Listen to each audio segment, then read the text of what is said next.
अस्सलाम वालेकुम एवरीवन। उम्मीद है कि आप सब लोग ठीक ठाक होंगे। मैं भी अल्हम्दुलिल्लाह बिल्कुल ठीक हूँ। और आज की ये वीडियो आप सबके लिए बहुत हेल्पफुल होने वाली है, तो आप सबसे रिक्वेस्ट है कि वीडियो पूरी देखिएगा। इंशाल्लाह आपको इसमें बहुत सारी हेल्पफुल टिप्स मिलेंगी। वैसे तो ये वीडियो मैंने रमज़ान स्पेशल बनाई है, क्योंकि रमज़ान का जो एक बाबरकत महीना होता है उसमें हम सब की कोशिश होती है कि ज़्यादा से ज़्यादा इबादतें हम लोग कर लें, ज़्यादा से ज़्यादा नेकियां समेट लें।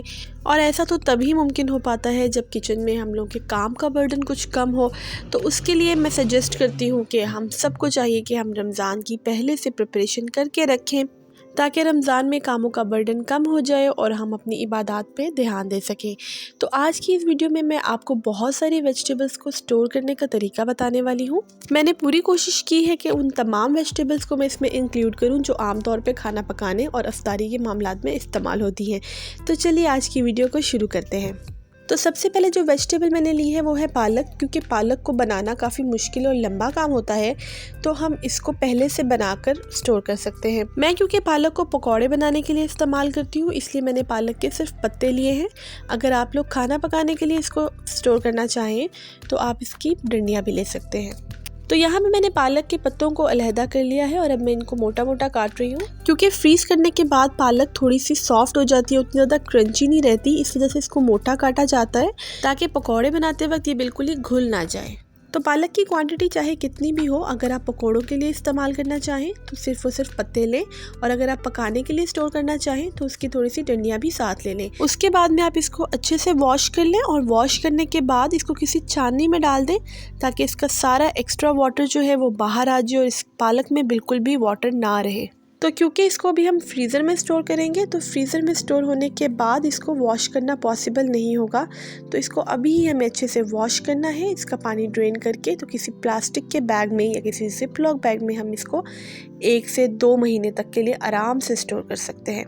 जब आपको ज़रूरत हो तो आप जस्ट जिपलॉक बैग में से इसको बाहर निकालिए और यूज़ कर लीजिए। फ़िलहाल मेरे पास जिपलॉक बैग अवेलेबल नहीं था, तो मैं इसको नॉर्मल से शॉपिंग बैग में अच्छे से गिरा लगा के फ्रीज़र में स्टोर कर रही हूँ और इंशाल्लाह रमज़ान तक इस्तेमाल करूँगी। हमारी नेक्स्ट वेजिटेबल है अनियन, यानी कि प्याज। प्याज का जैसे हमें पता है कि समटाइम्स रेट बहुत ज़्यादा ऊपर भी चला जाता है और समटाइम्स कम भी हो जाता है, और रमज़ान में भी अगर हमें कोई खाना वगैरह बनाना हो तो प्याज मेन इंग्रेडिएंट होता है। प्याज को फ्राई होने में जितना टाइम लगता है, बाकी खाना भी उतने ही टाइम में बन जाता है। तो अगर हम प्याज को पहले से फ्राई करके रख लेंगे तो हमारे खाने की जो पकाई की टाइमिंग होगी वो इंशाल्लाह हाफ़ हो जाएगी। मैंने तकरीबन 20 खानों की जो प्याज है वो इकट्ठी कट करवा ली है, और अब मैं इसको फ्राई करूँगी।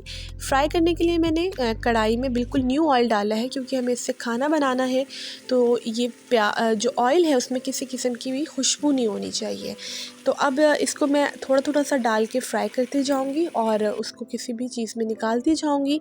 और जब ये ठंडा हो जाएगा तो ये कुरकुरा हो जाएगा। जैसे कि अभी आप देख रहे हैं ये अनियन है अच्छे से फ्राई हो गया है, इसको मैंने गोल्डन ब्राउन किया है। इस पॉइंट पे अगर आप चाहें तो इसको पानी डाल के ग्राइंड कर लें और इसकी क्यूब्स बना के फ्रीज कर लें, और खाने की भुनाई करते हुए बस प्याज की क्यूब शामिल करें और खाना तैयार कर लें।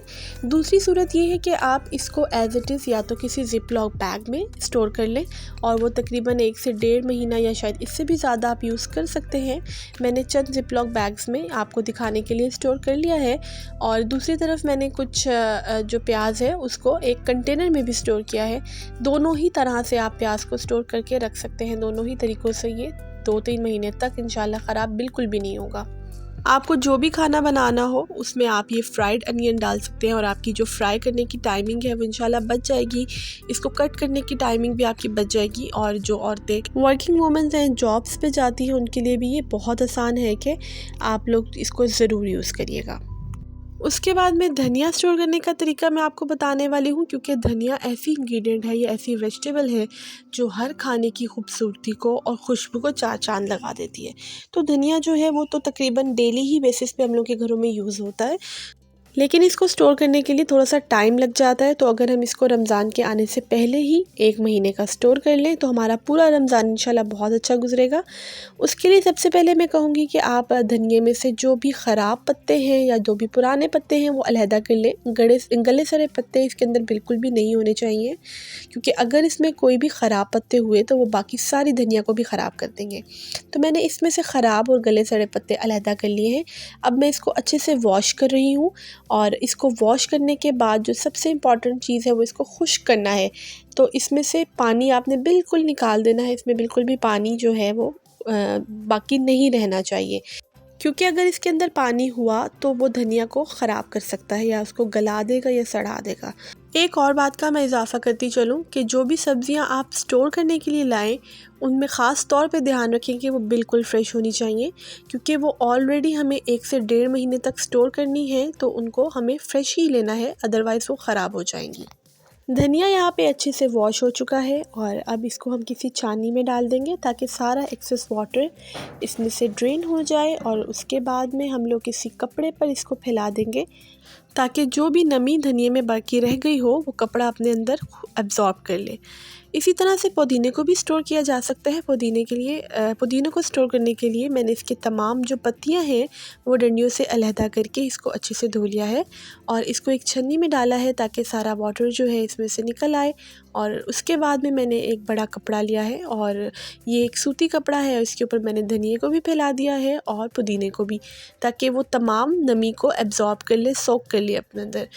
और मैंने इसको तकरीबन 3 से 4 घंटे के लिए छोड़ दिया है हवा में। और आपको इसको धूप में खुश्क नहीं करना है, आपको इसको हवा में ही खुश्क करना है। तो धनिया और पुदीना 1 से 1.5 महीने तक के लिए स्टोर करने के लिए बिल्कुल तैयार है। तो इनको फाइनली स्टोर करने के लिए हमें इनके लिए अलग-अलग कंटेनर चाहिए होगा।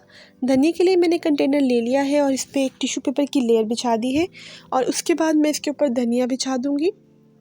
टिश्यू पेपर बिछाने का यही मकसद है कि मज़ीद कोई नमी अगर इसमें बाकी रह गई है तो वो टिश्यू पेपर सोक कर ले।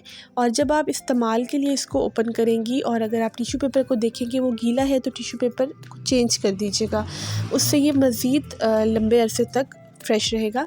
तो इसी तरह से मैं लेयर्स करते हुए धनिए और टिश्यू पेपर को बिछा रही हूँ और फाइनल लेयर के तौर पे मैं इसके ऊपर टिश्यू पेपर लगाऊंगी। उसके बाद इसको मैं प्लास्टिक रैपिंग शीट से सील कर दूंगी और आखिर में मैं इस कंटेनर को इसके लिड से कवर करके रेफ्रिजरेटर में 1 से 2 महीने तक के लिए रख दूंगी और आराम से इस धनिए को इस्तेमाल करूंगी। बिल्कुल इसी टेक्निक से मैंने पुदीने को भी स्टोर कर लिया है और वो भी इंशाल्लाह आसानी से 1 महीने तक या 1.5 महीने तक इस्तेमाल कर पाऊंगी। अगर आप चाहें तो धनिया को कट करके भी स्टोर कर सकते हैं, लेकिन उसके लिए आपको धनिया को धोना नहीं है। आप धनिया को क्लीन कर लें, सारे ख़राब पत्ते अलहदा करें, इसको कट करें और ज़िप लॉक बैग में डालकर रेफ्रिजरेट कर लें। और जब आपको ज़रूरत पड़े तो जितनी क्वांटिटी आपको चाहिए उतनी धोएं और इस्तेमाल कर लें। इसके बाद में अब हम स्टोर करेंगे लहसुन और अदरक के पेस्ट को। तो जितना आपको 1 महीने के लिए या 1.5 महीने के लिए रिक्वायर्ड होता हो उतना आप छील लें और उसके बाद में उसमें थोड़ा सा पानी ऐड करके उसका पेस्ट बना लें।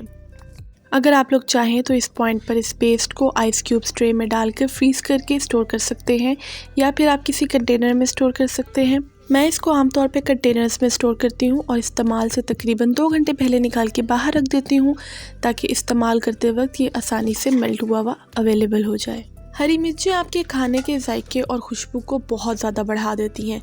अगर आप इनको स्टोर करके रख लें तो ये 1 से 2 महीने आसानी से इस्तेमाल की जा सकती हैं। इसके लिए सबसे ज़रूरी ये है कि आप ख़राब और पुरानी हरी मिर्चों को निकाल कर अलहदा कर दें और तमाम फ्रेश हरी मिर्चों को ही इस्तेमाल करें। उसके बाद में आपने इन तमाम हरी मिर्चों की डंडियाँ जो हैं वो अलहदा कर लेनी है, क्योंकि अक्सर आपने देखा होगा कि डंडियाँ हमेशा फ्रेश रह जाती हैं और नीचे की हरी मिर्च लाल सुर्ख सी हो जाती है और पुरानी हो जाती है। उसकी वजह ये होती है कि तमाम ताकत डंडियों में चली जाती है और हरी मिर्चें पुरानी हो जाती हैं। तो हरी मिर्चों को लंबे अरसे तक के लिए ताज़ा रखने के लिए इनकी डंडियों को हम अलहदा कर देंगे। यहाँ मैं बताती चलूँ कि हरी मिर्चों को मैंने पहले ही अच्छी तरह से धोकर और खुश्क कर लिया था और आखिर में मैं इनकी डंडियाँ अलहदा करने का काम कर रही हूँ। जब तक कि मैं डंडियों को अलहदा करती हूँ आप मेरे चैनल को सब्सक्राइब कीजिए, वीडियो को लाइक कीजिए और शेयर कर दीजिए और बेल आइकन को हिट करना बिल्कुल मत भूलिएगा, क्योंकि नेक्स्ट वीडियो में मैं आपको बताने वाली हूँ कि कैसे हम लो बजट में make and freeze items ready कर सकते हैं। तो हरी मिर्चों को भी मैंने बिल्कुल उसी तरह से स्टोर किया है जैसे धनिए और पुदीने को किया था, यानी कि टिश्यू की लेयर्स करके मैंने लास्ट में इसको प्लास्टिक के रैप से रैप किया है और लिड लगाकर इसको कवर कर दिया है। टोमेटोज़ को स्टोर करने के लिए लोग बहुत सारे तरीके आजमाते हैं। कोई इनको ग्राइंड करता है तो कोई इनको स्टीम करता है, लेकिन मेरे ख्याल से टोमेटोज़ को स्टोर करने का सबसे बेहतरीन तरीका इनको वॉश करके फ्रीज़ करना है। जब भी आपको टमाटो इस्तेमाल करना हो आप इसको दोबारा से वॉश करें और आसानी से इसका छिलका जो है वो खुरच के उतार लें और इसको अच्छे से चटुबट्टे में कूट कर तो अपने खाने में इस्तेमाल कर लें, बिल्कुल ताज़े जैसा जायका आपको दे। इसके लिए एयर टाइट कंटेनर या फिर जिप लॉक बैग लेना बहुत ज़रूरी है, क्योंकि अगर आप इनको डायरेक्टली फ्रीज़ कर देंगे तो इनके ऊपर बहुत ज़्यादा बर्फ़ जम जाएगी और उसकी वजह से इनका जायका भी कॉम्प्रोमाइज़ हो जाएगा। अक्सर औक़ात खाने में और कभी कभी अफ्तारी में कुछ चाइनीज़ आइटम्स भी बन जाती हैं जिसमें हमें मटर बहुत ज़रूरी चाहिए होते हैं, तो अगर हम मटर को उसी वक्त छीलेंगे तो हमारा बहुत सारा टाइम इसमें लग जाएगा। इसके लिए मैंने मटर पहले से लेकर छील लिए थे और इनको फ्रीज़ कर दिया था। अब उनको स्टोर करने के लिए मैंने छोटे साइज़ के जिप लॉक बैग्स लिए हैं। इसकी वजह यह है कि एक वक्त में जितनी क्वांटिटी मुझे रिक्वायर्ड होती है मैं उतने साइज़ का जिप लॉक बैग लेके उसमें पीस को फिल कर रही हूँ और उसके बाद में इसको फ्रीज़ कर लूँगी। इस तरह से मुझे अंदाज़ा भी रहेगा कि मेरे पास कितने दफ़ा यूज़ करने के लिए पीस अवेलेबल है। बिल्कुल इसी तरह से अब मैं कैरेट्स को भी स्टोर करूँगी, तो मैंने उनको भी पीस के साइज़ का ही कट कर लिया है, क्योंकि समटाइम्स उनको स्पैगेटी में और समटाइम्स चाइनीज़ राइस में ऐड किया जाता है। तो जितनी क्वांटिटी में एक मरतबा मुझे चाहिए होता है उतनी ही क्वांटिटी का मैं एक बैग बना रही हूँ। आप लोग जितने चाहें उतने बैग फिल कर सकते हैं और अगर आप लोग चाहें तो एक ही बड़ा जिप लॉक बैग भी रेडी कर सकते हैं और उसमें से आपको जितनी क्वांटिटी की ज़रूरत हो उतनी क्वांटिटी में वेजिटेबल लें और बाकी को वैसे ही फ्रीज़र में फ्रीज़ कर दें। आज की वीडियो में जो लास्ट वेजिटेबल मैंने इंक्लूड की है वो है लेमन्स। लेमन्स को स्टोर करने के भी बेबहा तरीके हैं, कोई इनके जूसेस निकाल रहा है तो कोई किसी और तरह से स्टोर कर रहा है। मैं आपको बताती चलूँ कि लेमन्स को भी बिल्कुल टमाटोज़ की तरह फ्रीज़ किया जा सकता है। आप इसको अच्छी तरह से वॉश करें और इनको जिप लॉक बैग या किसी कंटेनर में डालकर फ्रीज़ कर लें, क्योंकि अक्सर औक़ात लेमन्स की ज़रूरत अफ्तारी में ही पड़ती है। तो आप अफ्तारी से तकरीबन 2-2.5 घंटे पहले लेमन को निकाल के बाहर रख दें और जब ये मुकम्मल तौर पर मेल्ट हो जाए तो इसको ताज़े लीमू की तरह निचोड़ लें। यकीन जानिए कि आपको इसके रस का जायका बिल्कुल ताज़े लीमू के रस की तरह का ही लगेगा, बशर्तिया कि आपने इसको स्क्वीज़ करने से पहले अच्छी तरह से मेल्ट कर लिया हो। वीडियो को लाइक और चैनल को सब्सक्राइब करना मत भूलिएगा। मिलते हैं इंशाल्लाह अगली वीडियो में, तब तक के लिए अल्लाह हाफ़िज़।